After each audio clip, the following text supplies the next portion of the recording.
So we're just having a quick conversation about the role of nutrition and interacting with frost.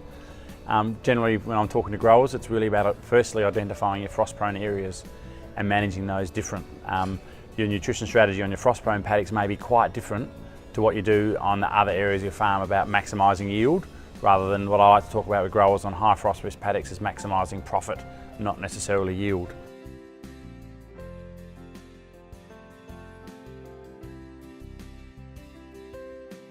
So one of the very topical nutrients when people have a frost event is copper, and often there's a blurred line between copper and frost, primarily because the symptomology is very similar.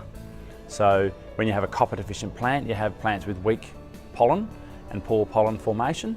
When you have frost event at flowering, the frost usually takes out the pollen first. So if you're looking at a crop that hasn't yielded a month after the impact of frost or copper deficiency, it can be quite difficult to tease out which one it was that cost you that yield.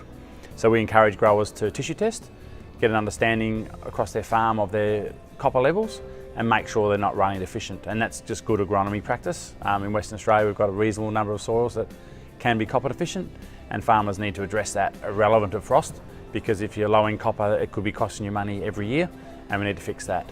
I don't believe that applying additional copper over and above correcting a deficiency will gain you any any frost tolerance, but really just good agronomy with copper management, making sure your plants have adequate levels in the tissue test, and you'll grow a robust plant that will hopefully tolerate frost a little better.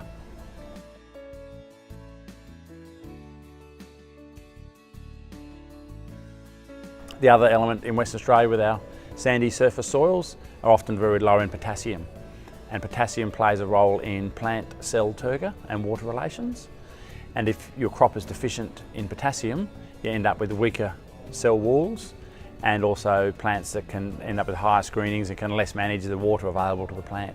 So we strongly encourage growers to make sure that crops on frost-prone paddocks, and again, good agronomy across your whole farm, are supplied with adequate potash.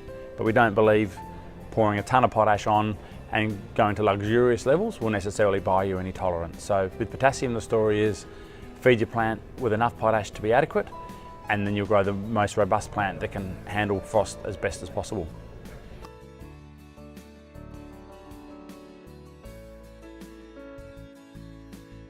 Nitrogen's a bit of a different story. On those frost-prone paddocks, we regularly talk to growers about managing their nitrogen. When you put a high input of nitrogen to crops, you grow a very big canopy, and that canopy can often lead to colder air temperatures at head height, making the plant more vulnerable to frost. So how that works is a big bulky canopy is effectively neutralising or limiting the amount of heat exchange from the soil heat bank to influence the temperature at head height. So if you grow a really big, thick, dense canopy, you've got a thick doona that doesn't allow much heat into the soil in the day and doesn't allow the soil to radiate much heat out to protect the heads at night. So that's the practical side of it.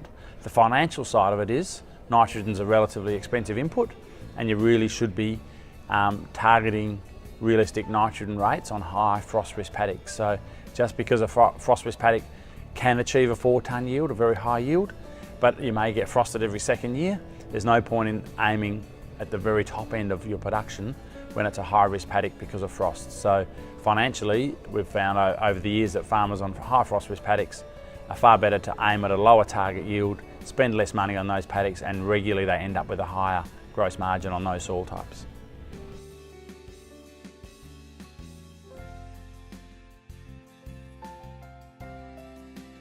So the key message again to growers is identify your high frost risk paddocks. Don't grow too big a canopy with nitrogen.